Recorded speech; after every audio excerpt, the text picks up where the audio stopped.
한 교회 집사님이 교회 일이라면 만사를 제쳐놓고 일을 열심히 하는 집사님 계세요. 교회 일이라면 그냥 손을 걷어붙이고 그렇게 일하시는 그 집사님이 특별히 목사님 이렇게 어디 곳에 신방 같이 가십시다 하면 그 신방도 같이 잘 따라 나서시는 그런 집사님이에요. 그런데 이 집사님에게 한 가지 좀 어려운 점이 있는데 신방에 같이 따라가면 혹시라도 자기에게 기도시킬까봐 늘 염려하는 집사님이에요. 근데 하루는 목사님께서 같이 신방 가십시다. 그래서 예전처럼 그냥 딱 따라 나왔는데 목사님 그때는 아무도 안 따라고 그냥 집사님 혼자 같이 신방을 하게 됩니다. 그리고 가정에 가서 웬걸 목사님이 다 하실 줄 알았는데 찬송 이후에 집사님이 기도하시겠습니다 라고 얘기하시는 거예요. 얼마나 마음이 콩닥콩닥하고 뭘 놓고 기도해야 될지 너무 답답해서 그냥 마음에서 하나님 어떻게 합니까? 그렇게 마음에 그냥 안절부절합니다. 그리고 목사님이 기도하십시다 하니까 집사님이 기도하겠습니다 하고 머리는 숙였는데 뭘 기도해야 될지 방법이 생기지 않는 거예요. 근데 하나님께서 얼마나 크신 은혜를 베푸셨는지 기도합시다 하고 나서 열차가 길게 지나갑니다. 철커덕 철커덕하고 지나가는데 때 맞춰서 뭔가 기도를 해야 되기에 옹알옹알 하면서 기도를 했어요. 그리고 기차 다 끝날 시간에 딱 맞춰서 예수님의 이름으로 기도합니다. 얼마나 크신 은혜인지 하나님 앞에 마음속으로 집사님이 하나님 정말 감사합니다 하고 기도가 다 끝이 나서 목사님께는 기도 다 했습니다 라고 했더니 목사님이요 딱 쳐다보시면서 그랬어요. 기도가 하나도 안 들려서 다시 하시기 바랍니다 라고 했대요. 기도한다는 것이 참 어렵고 버거워요.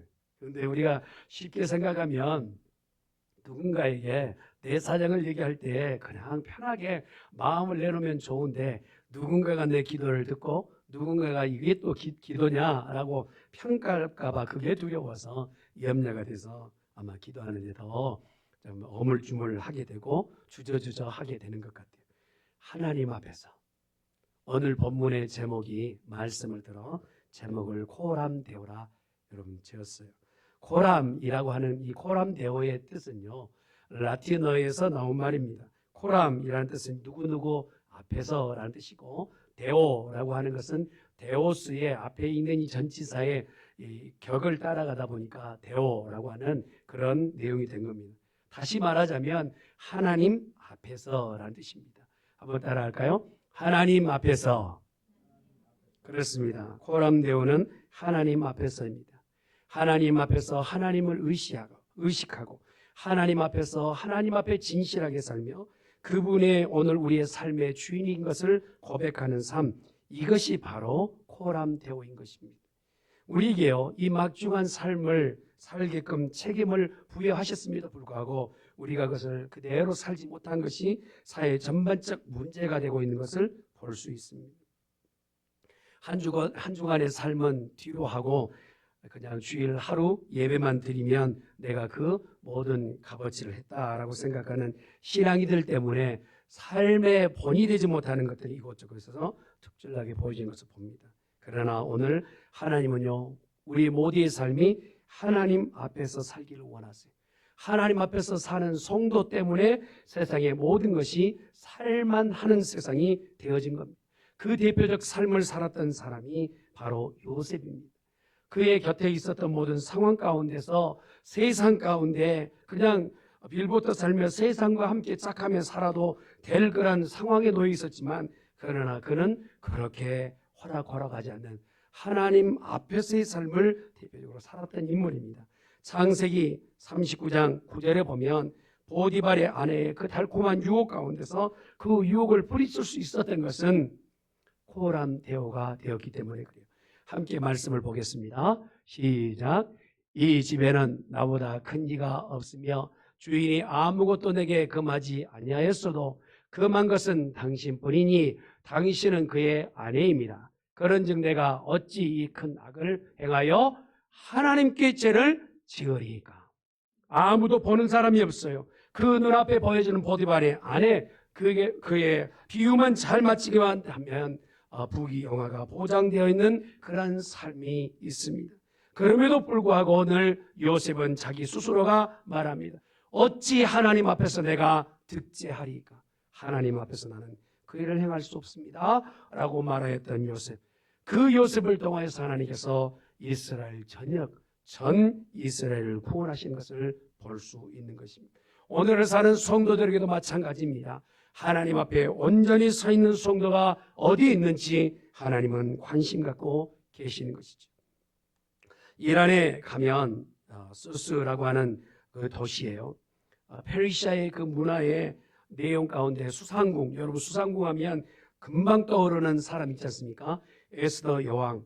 그 여왕이 있었던 왕궁의 터는 수산 땅에는 이제는 그 자취를 다 감춰버렸습니다. 터만 있지 자취는 없어요. 안타깝게도 유적은 하나도 남아있지 않습니다. 그러나 그 왕터에 멀지 않는 곳에요, 그대로 잘 보존되어 있는 묘역이 하나 있어요. 그림을 보면 그 묘가 바로 다니엘의 묘입니다. 지금까지도 2600년이 지났음에도 불구하고 다니엘의 묘는 지금도 건장합니다. 그 안에는 지금도 다니엘의 묘가 무덤이 있어요. 그리고 그 도시 전체 어디를 봐도요, 그보다도 높은 그 묘, 건물이 없을 만큼 우뚝 솟아 있는 그 건물이 바로 다니엘의 묘역입니다. 여러분, 이 내용을 보면 좀 혼란스럽지 않습니까? 자기의 조상이었던 수상궁은 궁토도 찾기 어려운데 이방인의 무덤인 다니엘의 무덤은 지금까지 현존하고 이란 사람들뿐만 아니라 이 바사 땅이, 페르시아 땅이 바로 이란 사람들 아닙니까? 지금도 그를 추앙하고 존경하고 또한 유대인들도 그곳에 관광객으로 갈 수 있는 이러한 상황이 벌어지고 있습니다. 참 특이한 장면이 있는 것을 볼 수 있어요. 이것에 대해서 지금도 의문이 풀리지 않는데 왜 이들이 유대인인 다니엘을 지금도 존경하고 많은 사람들이 참배하는 것을 허락하고 있는지 정말 의아한 일입니다. 그러면서 우리는 다만 할 수 있는 얘기 뭡니까? 하나님의 은혜요, 하나님의 특별한 관심, 축복인 줄 믿습니다. 그런데 도대체 다니엘이라는 사람이 어떤 사람이었기에 2000년이 지나고 2600년이 지난 지금에까지 많은 사람들에게 추앙을 받고 존경을 받는 인물이 되었을까요?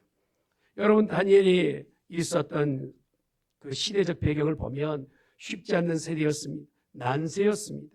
그리고 풍운하처럼 살았던 인물입니다. 나라가 완전히 망하여서 전쟁에 포로된 다니엘은 바벨론까지 끌려가서 포로 생활을 해야 되는 기가 막힌 상황이 놓여 있어요. 내 마음대로 내 생각대로 행동 일거수일투족을 할 수 없는 그런 지경에 있었던 다니엘, 거기다가요 그가 이제 포로되어 있던 땅에서요 왕이 계속해서 바뀝니다.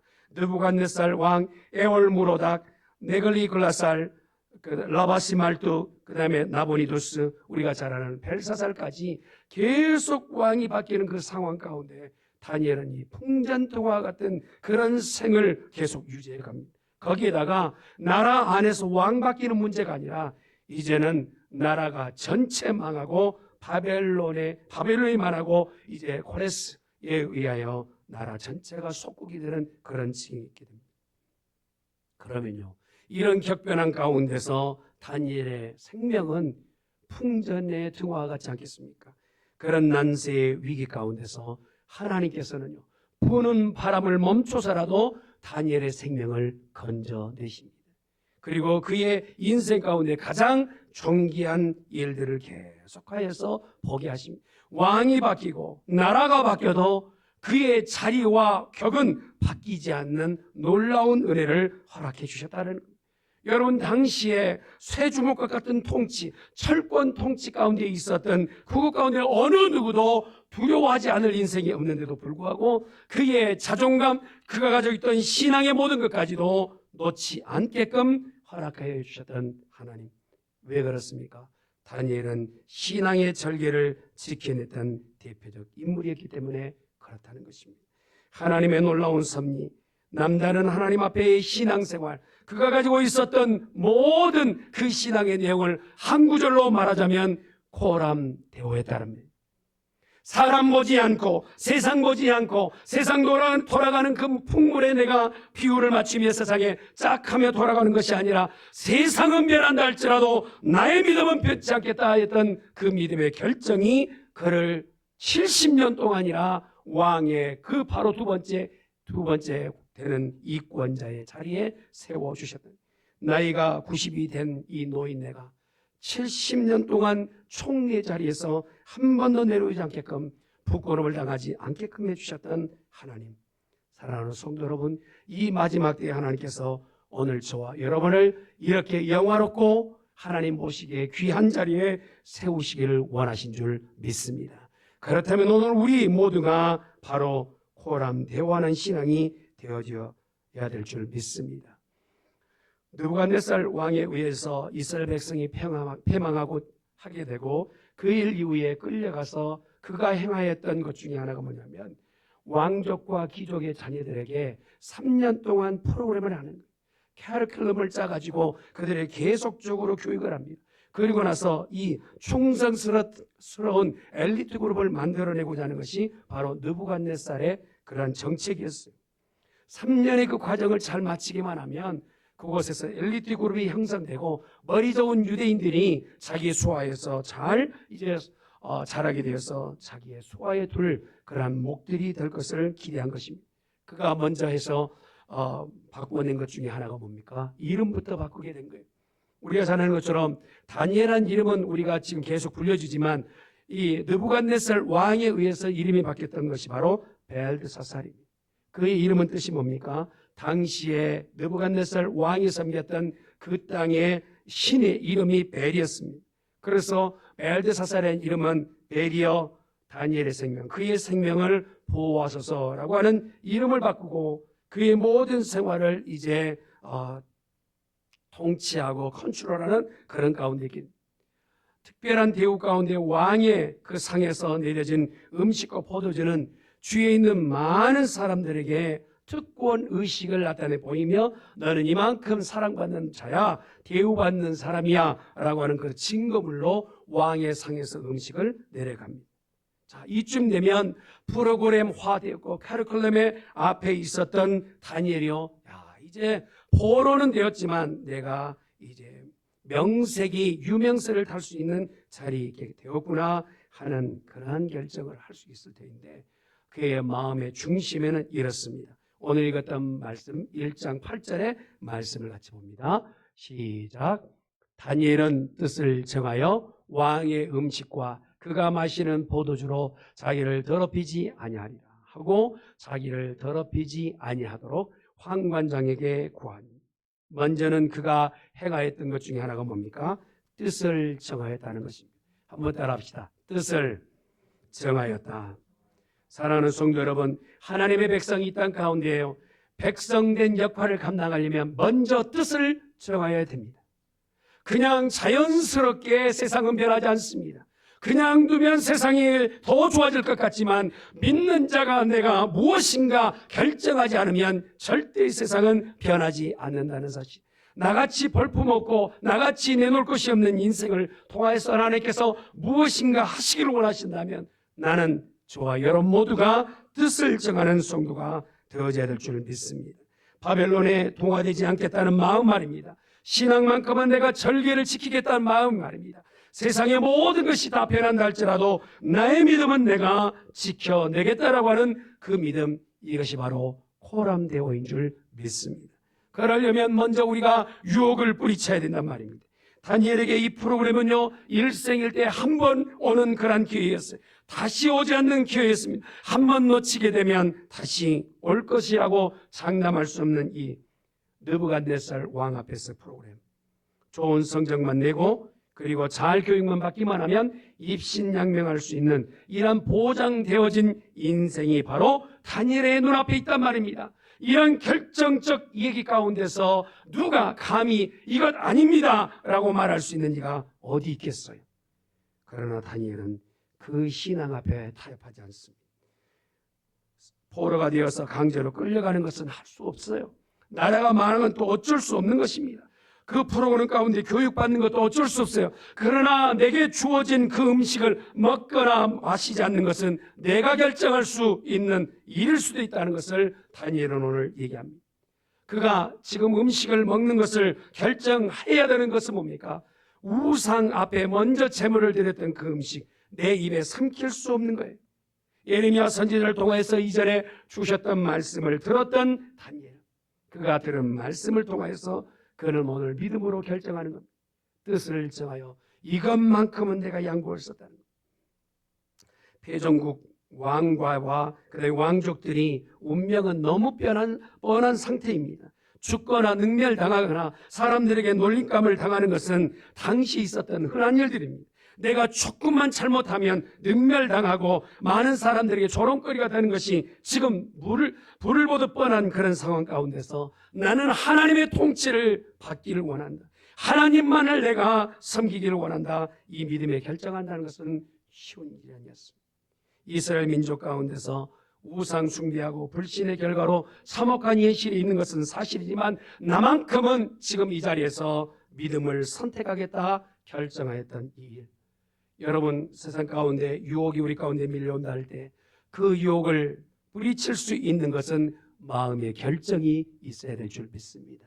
저는 우리 중학교에 온 성도가요, 마음을 정하는 시간들이 되어질 수 있기를 예수님의 이름으로 축원합니다. 지금 방 앞에서 함께 예배하고 있는 성도들이여, 여러분의 믿음의 상태 가운데서 혹시 하나님이 무엇인가 정하기를 원하신다면 오늘 이 시간 각오하는 성도가 되시기를 예수님 축원합니다. 포로로 끌려온 처지에 생존의 위기 가운데서 내가 생명을 더 연장할 수 있을지 없을지에 대해서 정말 위험천만한 그런 가운데서 다니엘의 믿음은 무엇입니까? 내가 덜 살고 덜 사는 것은 하나님의 손에 있다는 거예요. 내가 교육을 받아서 입심양면하는 것도 하나님의 손에 있다는 거예요. 이 왕가 가운데서 내가 더욱더 높은 자리 낮은 자리, 그것이 내 인생의 최고의 목적이 아니라 나는 하나님 앞에서 어떻게 살 것인가가 내 인생의 목적이 되어진 인생. 이것이 바로 다니엘을 향한 하나님의 뜻이고 오늘 저와 여러분을 향하신 하나님의 뜻인 줄 믿습니다. 당시 왕궁의 고기들은 먼저 신전에 바쳐졌던 그런 음식물이었어요. 그래서 그것을 알았던 다니엘은 음식과 포도주를 자기를 더럽히는 것으로 생각하고 받지 않기로 그렇게 마음을 결정한 겁니다. 이것은 그냥 단순한 제안이나 양해를 구하는 정도가 아니라 환관장 눈앞에서 귀에게 이 환관장 귀에 잘못만 들려진다면 다니엘은 위태로운 상황, 모험을 하는 그런 일이었어요. 그리고 자기의 목숨은 파리 목숨처럼 그렇게 죽을 수 있는 위치에 있었습니다. 그럼에도 불구하고 그는 뜻을 정하여 그 유혹을 넘길 수 있는 자리에서 시험을 이겨냈다는 것입니다. 사랑하는 성도 여러분, 세상은 영원할 것 같지만 언젠가 이제 밤이 오고 아침이 되듯이 인생은 한 번은 처음오는 그러한 시기를 만나게 될 것입니다. 그곳 가운데서 뜻을 정한 인생에 하나님 앞에서의 신앙을 살아낼 수 있는 거룩한 백성이 되실 수 있기를 예수님의 이름으로 축원합니다. 이렇게 이 땅 가운데 오신 분이 누구입니까? 예수 그리스도이세요. 그는 한번 뜻을 정하시고 죄된 인생의 옷을 입으시고 그가 듣든지 아니 듣든지 그들이 받아주든지 안 받아주든지 그의 뜻을 정하시고 하늘의 보좌와 권세를 버리시고 이 땅 가운데 오시며 듣는 자에게, 오늘 믿는 자에게 구원을 주시기 위해서 마지막 십자가상에 버러지 같은 인생을 향하여서 그가 친히 고통을 당하셨으니 그의 뜻을 정하신 대로 우리에게 구원을 허락하여 주신 줄 믿습니다.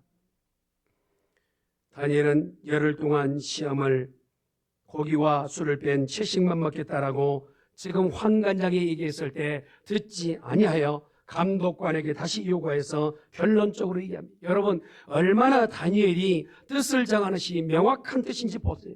환관장이 얘기했을 때 환관장이 이거 어렵겠는데 라고 얘기합니다. 그러면 하나님, 나 할 도리 했습니다. 할 만큼은 했습니다. 하나님 앞에 핑계댈 수 있잖아요. 그런데도 불구하고 그 자기의 모든 생활의 거지를 관할하고 있는 감독자에게 다시 갑니다. 나에게 이것만큼은 양해해 주십사 얘기합니다. 그때 감독자가 허락하지 않습니까? 이 일 이후에 하나님께서요 그냥 버려두지 않으시고 그의 인생을 책임져 주시는데 17절의 말씀이에요. 같이 봅니다. 시작. 하나님이 이 네 소년에게 학문을 주시고 모든 서적을 깨닫게 하시고 지혜를 주셨으니 다니엘은 또 모든 환상과 꿈을 깨달아 알더라. 아멘.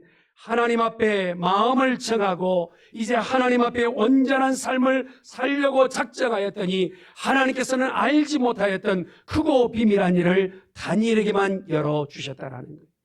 사랑하는 성도 여러분, 은혜는 누구에게 있습니까? 하나님에게 마음을 결정하는 사람에게 은혜는 공급되는 줄 믿습니다. 고람 대화하는 성도요, 하나님 앞에서 정직하게 살려고 발버둥치는 그 성도에게 하나님의 은혜를 허락하여 주실 줄 믿습니다. 여러분, 똑같은 기종의 컴퓨터가 10대 있는 것보다 한 대이지만 10대가 할 일들을 한 대가 다 한다면 여러분 어떤 것을 선택하겠습니까?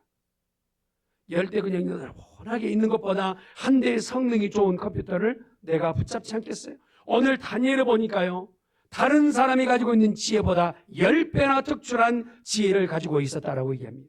이것은 바로 하나님께서 각별하게 다니엘에게 주신 은혜인 줄 믿습니다.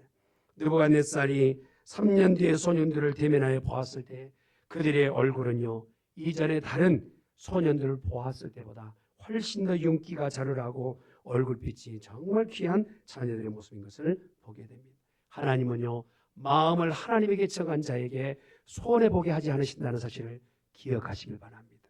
내가 지금에 보았을 때는 손해보는 것 같고 위험스러운 일을 경험해야 될 일인 것 같아 보이지만, 그러나 결코 하나님은 우리를 실망시키지 않으신 하나님인 줄 믿습니다. 또한 다니엘이 이렇게 후대 가운데 많은 사람들에게 존경을 받는 이유가 뭡니까? 핍박 가운데서도 핍박을 이겨냈다는 것입니다. 왕이 하사한 음식을 거절한다는 것은 이미 죽음을 각오한 사람에게만 있는 행위입니다. 가장 우리가 쉽게 생각하지 못할 것은, 우리가 다니엘이요, 왕이 주었던 그 음식을 내가 받지 않겠습니다 말하면 죽음인 겁니다. 다니엘은 그 뜻을 정할 때 죽으면 죽으리라는 마음이 있었기에 이 일을 가능하게끔 했다는 것입니다. 여러분, 일제 지하 가운데서 3.1운동 유적지에 가보면 제암리 교회라는 교회가 있다고 그래요. 1915년 4월 15일 일본 헌병대에 의해서 제암리 교회에 동네에 있었던 모든 남자 이 성도들은 다 잡아 죽이는 비참한 그런 사태가 있었던, 그런 사건이 있었던 교회입니다. 근데 그 죽어가는 순교하는 장면을 보았던 아내들이 얼마나 애통하며 울고 있을 때 그 일본 일제 헌병들이요, 그 아내들에게 촉을 다써서 그 동네 모든 사람을 죽이는 그러한 사건이 일어났습니다. 그리고 나서 그 근동에 있었던 이들이 교회 앞에다가 전체 한꺼번에 순교자의 한꺼번에 이렇게 무덤을 묻고, 그리고 나서 그 순교비에다 이렇게 기록을 했다고 그래요. 신앙의 절개를 지키다가 숨져간 자랑스러운 하나님의 자녀들, 그리스도의 사랑으로 일본을 용서하되 잊지는 말자라고 그렇게 기록했다 합니다. 신앙의 절기를 지키려고 시작하다 보면 어려움을 맞기 마련이에요. 다니엘에게요, 그냥 호사스러운 일 가운데서 나 신앙생활 하렵니다 라고 하는 그 정도의 신앙이 아니라 죽으면 죽으리라는 그 절개가 있었기에 하나님께서는 그에게 지혜와 능력을 허락해 주셨다는 거예요. 여러분, 웃는다는 것은요, 어리석게 보일 만한 위험을 감수해야 웃는 거예요. 옆에 있는 가족들 보면 씨가 한번 웃어주시기 바랍니다. 여러분, 웃는다는 것은 이렇게 어리석게 보일 만큼의 어떤 감수, 그 마음의 감수에 우는 것은요, 저 사람 너무 감성적이야 보일 만큼의 그런 감수가 있어야 돼요. 다른 사람에게 접근한다는 것은요, 그 사람을 통해서 내가 무엇인가 상처받은 것이 먼저 감수되어져야 돼요. 감정을 드러낸다는 것은요, 우리가 참으로 참나온 모습을 드러낼 위험을 감수해야 된다는 것이죠. 사랑하는 것은요, 그 사랑을 되돌려 받지 못할 위험을 감수하고 나서 행해야 될 것이 사랑이라는 거예요. 산다는 것은 죽을 각오를 감수해야 사는 거예요. 소망을 갖는다는 것은요, 언젠가는 절망이 내게 올 것을 감수해야 된다는 사실인 거예요. 시도한다는 것은 실패할 것을 미리 감수해야 시도가 되어지는 거예요.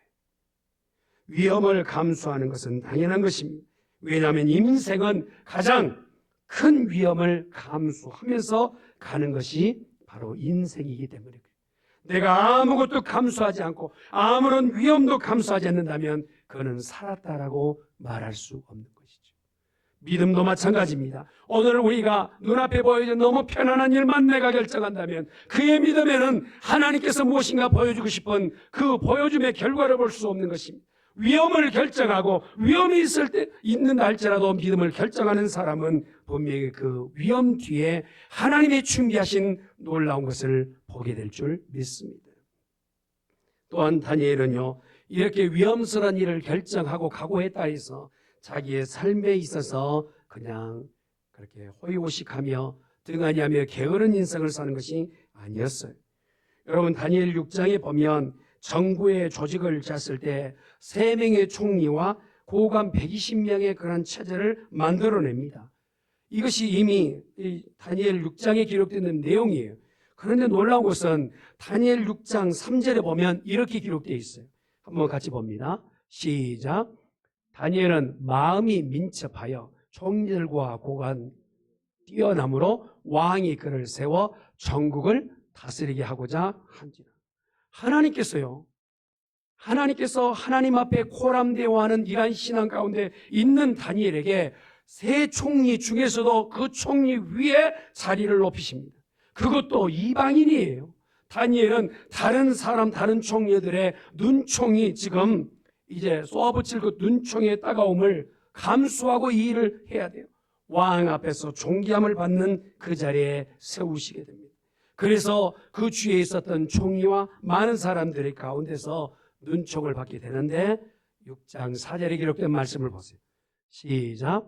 이에 총리들과 고관들이 국사에 대하여 다니엘을 고박 근거를 찾고자 하였으나 아무 근거, 아무 허물도 찾지 못하였으니 이는 그가 충성되어 아무 그릇됨도 없고 아무 허물도 없습니다.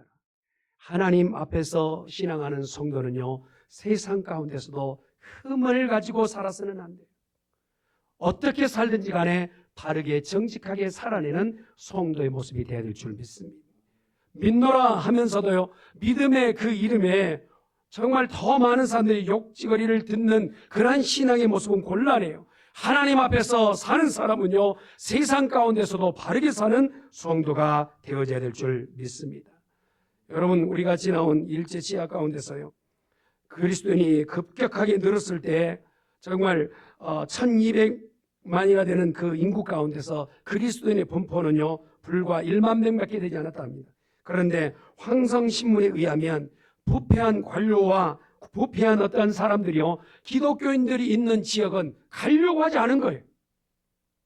부패한 관료들이 한번 가면 그곳에 기독교인들이 얼마나 바르게 정직하게 사는지 자기가 빌붙일 수 없는 거예요. 그래서 어느 곳에 가게 되면 그곳에 기독교인이 얼마나 있는지를 먼저 파악한답니다. 그리스도인이 한 명이라도 있다면 그곳에 안 가려고 하는 거예요. 왜냐하면 자기가 부정부패의 정말 원상이 되기 때문에 그곳에는 발붙일 수 없는 거예요.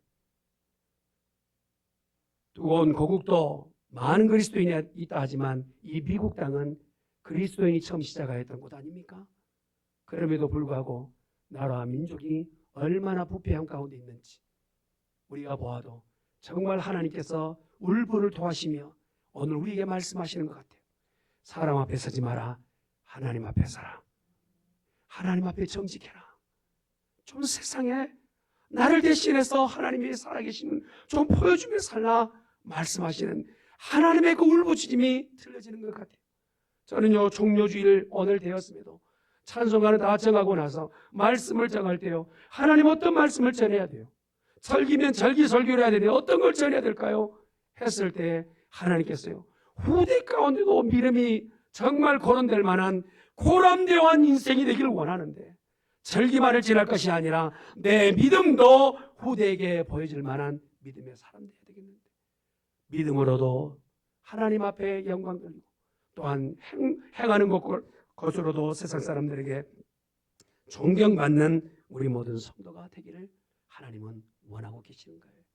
우리가 그러한 신앙에 있기를 예수님의 이름으로 축원합니다. 아멘. 한 가지만 더 보면 다니엘은 어떤 사람이었느냐? 후대에 이렇게 존경받고 인정받았던 다니엘은 기도의 사람이었어요. 여러분, 어느 곳에 하나 흠없는 이 다니엘에게 더 어려움을 끼치기 위해서 모사하고 모사꾼들이 함께 계획을 짜냈던 것이 뭡니까? 이제는 신전 앞에 절하는 것이나 왕 앞 다른 신 앞에 절하는 것은 이제 용납지 않는 왕의 그러한 명을 내리게 됩니다. 조서의 오인을 받게 됩니다. 그랬을 때 이러한 일들을 알고도 다니엘이 행하였던 일이 있어요. 다니엘 6장 10절에 기록되는 말씀이요. 우리 함께 말씀을 봅니다. 시작. 다니엘이 이 조서의 왕 도장이 찍힌 것을 알고도 자기 집에 돌아가서는 윗방에 올라가 예루살렘으로 향한 창문을 열고 전에 하던 대로 하루 3번씩 무릎을 꿇고 기도하며 그의 하나님께 감사하였더라. 사랑하는 성도 여러분, 어명이에요. 나라의 법입니다. 지금 기도하면 안 된다라고 하는, 기도 못하게 하는 법이 생겼어요. 그럼에도 불구하고 다니엘은 어떻게 합니까? 이것만큼은 양보할 수 없다 하여 기도하고 하나님 앞에 정말 호람되어하는 신앙을 갖게 됩니다. 오늘 믿음의 성도들에게요, 어느 법이든 기도하지 말라고 하는 법이 어디 있습니까? 집에 쫓아와서 기도하는 사람을 잡아가는 곳이 어디 있습니까? 미국 땅이도 그렇고 한국 땅이도 그렇고. 그럼에도 불구하고 기도하는 것을 놓쳐버렸어요. 하나님 앞에 도움을 구하는 성도 찾기가 어려운 시대. 제가 이제 한국의 사역자들을 통해서 한번 이렇게 전화 통화하면요, 기도원도 텅텅 비어간답니다. 기도하는 성도가 없는 거예요. 금요 철야하는 성도 찾기 어렵답니다.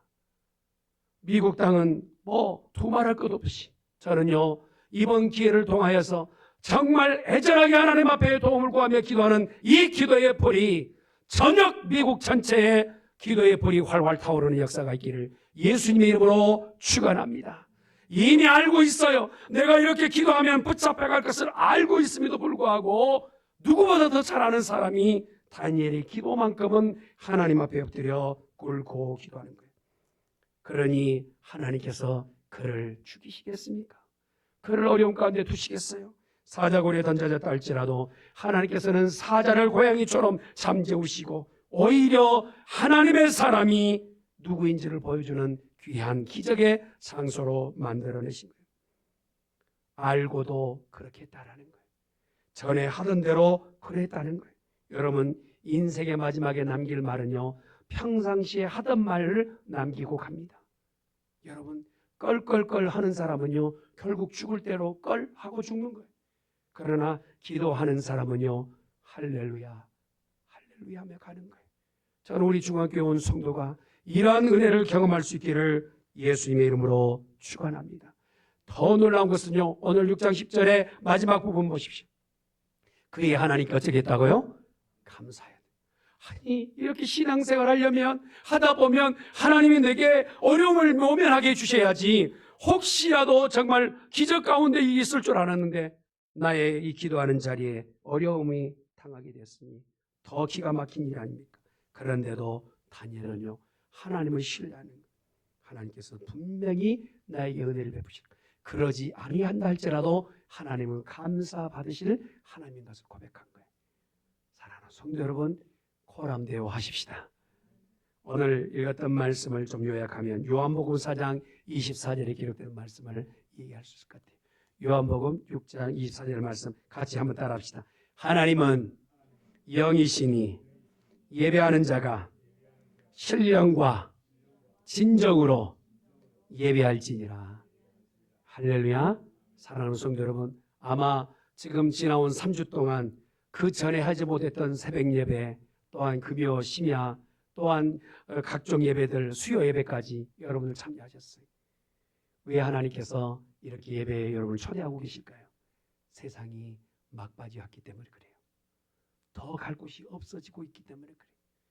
그때 하나님께서요, 우리에게 말씀하세요. 예배하는 자를 찾겠다 하십니다. 사람 의식하지 마십시오. 세상 돌아가는 것, 언젠가는 이 세상은요, 변화에 없어질 세상이에요.